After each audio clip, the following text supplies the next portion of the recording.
Now see, here we have to find the uh, magnetic field at the axis of a circular current carrying loop. Okay, just the topic is this one, that to find B field if I field at a point on the axis of a circular current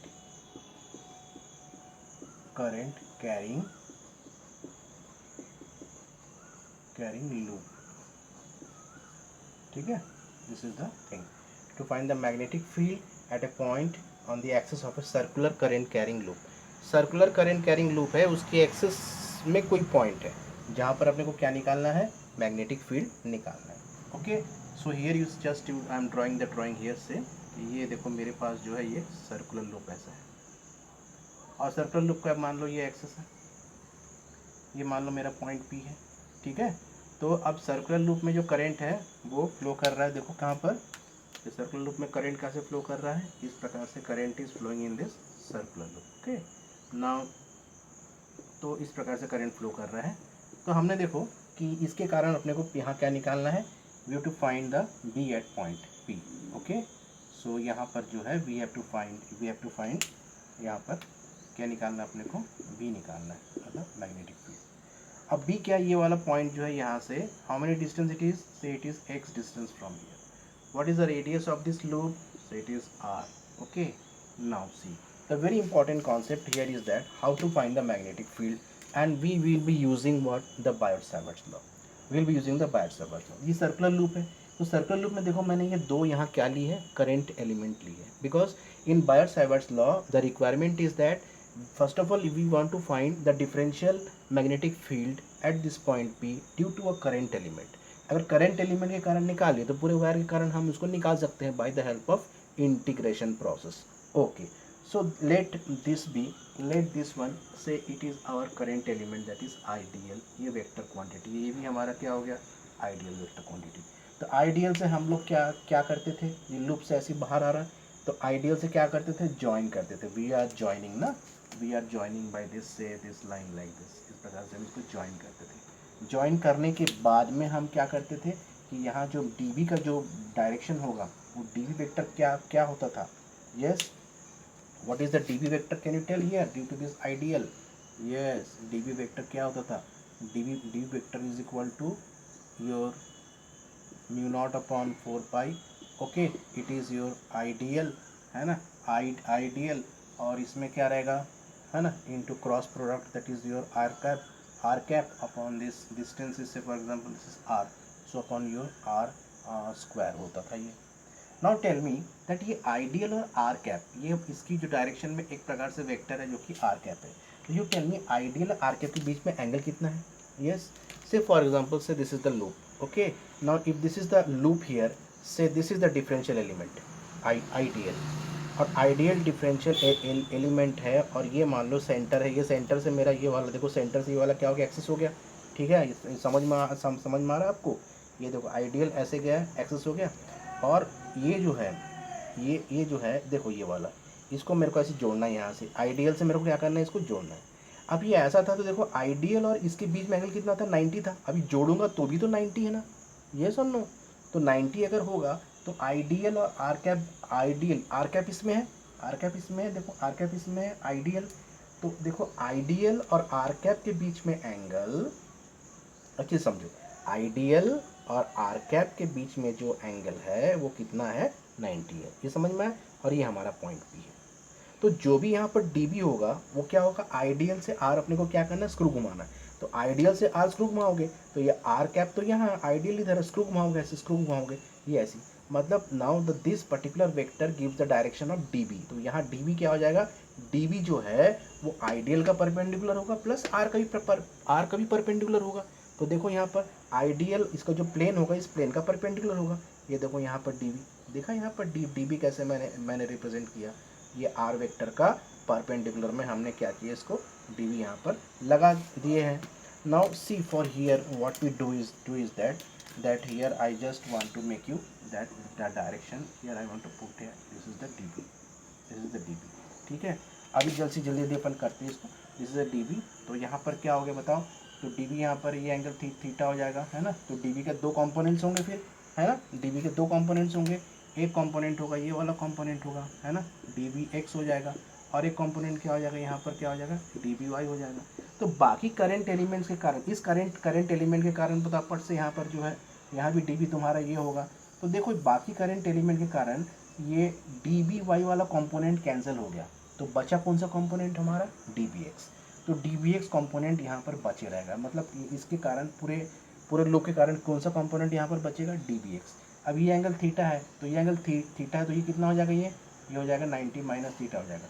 ये 90 है पूरा, तो ये angle कितना हो जाएगा, फिर theta हो जाएगा। पूरा 90 है, देखो ये पूरा 90 है, तो 90 माइनस थीटा तो कितना हो जाएगा, थीटा हो जाएगा।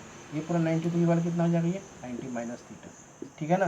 तो dBx कितना हो जाएगा यहाँ पर, dBx कितना हो जाएगा, dBx is equal to dB cos of your 90 minus theta, and cos 90 minus theta is how much it is, dBx is equal to dB क्या हो जाएगा, साइन थीटा हो जाएगा, okay. dBx is equal to dB sine theta हो जाएगा। Now first of all we to find the value of dB, how to find the value of dB from here. So dB का अपन value कैसे निकाल सकते बताओ, तो dB का value अपन निकालनी है यहाँ पर, निकालने के लिए साइन 90 तो यहाँ पर 0, तो पहले तुमको बताया था 90 यहाँ पर 0 था, तो ये म्यू नॉट अपॉन 4 पाई हो गया, आई इंटू डी एल, है ना, और आर कैप का मॉड का जो भी था, और ये साइन ऑफ क्या किए थे हम लोग 90 किए थे, अपॉन क्या किए थे, ये आर स्क्वायर किए थे। तो आई आर कैप का वैल्यू तो 1 होगा, साइन 90 कितना हो जाता, साइन 90 कितना होता है, 1 होता है। तो क्या बचेगा ये बताओ, dB का वैल्यू कितना हो जाएगा फिर, ये म्यू नॉट अपॉन 4 पाई, है ना, I D L, sine 90 is 1 upon ये आर स्क्वायर, ये dB हो गया। अब dB हो जाएगा, dBx क्या हो जाएगा, dBx is actually the field due to the differential element, all differential element, no only one differential element. So dBx कितना हो जाएगा यहाँ पर, dB क्या हो जाएगा, dB साइन थीटा, ना dB साइन थीटा, मतलब dB का वैल्यू कितना बताओ, mu naught upon 4 pi into I D L upon R square, और sine theta is how much, sine theta इस ट्राइंगल में देखो, sine theta is equal to base upon hypotenuse, base is how much, base is sine theta is equal to perpendicular upon hypotenuse. So perpendicular is R upon hypotenuse is your are, है ना, by R, okay. Now this dBx कितना आ जाएगा फिर, dBx will be how much, mu naught I D L into R upon ये वाला क्या हो गया, आर क्यूब हो जाएगा, ये 4 पाई इंटू क्या हो गया, आर क्यूब। और ये भी पता है आपको कि आर का वैल्यू जो होता है वो होता है पाइथागोरस थ्योरम से, X square plus R square का क्या हो गया, हाफ होगा, ठीक है। तो आर का वैल्यू यहाँ पर पुट कर दो, तो what will be getting here faster, dBx कितना आ जाएगा बताओ पट से, dBx क्या क्या हो जाएगा बताओ, dBx विल भी यहाँ पर पुट कर दो, म्यू नॉट अपॉन 4 पाई, है ना, I D L R upon R cube मतलब R is equal to this much, तो R cube becomes X square plus R square का ये क्या बन जाएगा, 3/2 हो जाएगा, है ना, हाफ, और ये क्यूब कर दो उसका, हाफ का क्यूब मतलब कितना हो गया, 3/2 हो गया। अब मेरे को bx निकालना है टोटल पूरा को, तो क्या करना पड़ेगा इसको, मेरे को वायर को पूरा इंटीग्रेट करना है, तो I into R upon X square plus R square का 3/2, है ना, ये देखो ये 3/2 into integration of your D L. तो इंटीग्रेशन ऑफ डी एल कितना हो जाएगा, ये डी एल का पूरा इंटीग्रेशन मतलब ये लेंथ हो जाएगा 2 pi R. So B X का वैल्यू जो हो जाएगा वो कितना हो जाएगा, mu naught upon 4 pi I into R upon X square plus R square का 3/2 अपन 3/2, और कितना हो जाएगा ये 2 पाई आर हो जाएगा। तो देखो पाई पाई कैंसिल हो गया, 2 कैंसिल हो गया, तो आखिर बी एक्स का वैल्यू कितना है मेरा, mu naught I R square upon उसको upon X square plus R square का 3/2 बोल सकते हैं। Got it now? Okay. Now if they ask you that what is the expression is right or not, just I want to see it here, that I into r square upon r square I want to. Now if they are asking that find b at the center of the loop, okay, b at center of loop, b at the center of the loop.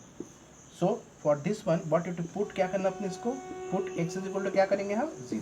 तो x का value 0 करेंगे तो point P कहाँ कहाँ जाएगा, centre में आएगा, ठीक है। इसका वैल्यू 0 करो तो P B at x is equal to 0 at the center is mu naught I R square upon x का वैल्यू 0 करो तो आर स्क्वायर का 3/2, आर स्क्वायर है देखो यहाँ पर आर स्क्वायर है और इसका क्या है 3/2 और दो कैंसिल हो गया। तो b at x is equal to 0 is equal to mu naught into I into R square upon क्या हो गई है आर क्यूब। तो ये आर क्यूब गया एक तो क्या बचेगा ये म्यू नॉट इंटू आई अपॉन क्या बचेगा, ये 2 पहले था ना, ये 2 कहाँ भाग गए भाई, ये 2 पहले था ना, इसको 2 को मत हटाओ 2, तो यहाँ पर क्या आ जाएगा 2r। So thus we get that b at x is equal to 0 is equal to mu naught I upon 2r. This is at the center. Okay. Now see how the field looks actually. How the field lines look. Field lines कैसे look होता है बताओ. How field lines look. How field lines look. Yes. ये मेरा मान लो circular loop है और यहाँ पर मान लो कि करंट पास हो रहा है ऐसे ले लो करंट, ये ऐसे करंट जा रहा है ऐसे, ठीक है। तो करंट अगर ऐसे ऐसे ऐसे जाएगा then the magnetic field lines कैसे ड्रॉ करेंगे बताओ, ये इस प्रकार से मैग्नेटिक फील्ड लाइंस ड्रॉ होगा ऐसे ऐसे, ठीक है ना, ऐसे इस प्रकार से मैग्नेटिक फील्ड लाइंस ऐसे इस प्रकार से draw, this are the magnetic field lines. So आप ये बोल सकते हो कि current carrying loop behaves as, ऊपर में नॉर्थ पोल नीचे में, बिकॉज फील्ड अंदर में घुसेंगे साउथ पोल, बाहर से जाएगा नॉर्थ पोल, तो it behaves as a magnetic dipole, magnetic dipole, a current loop, got it, okay.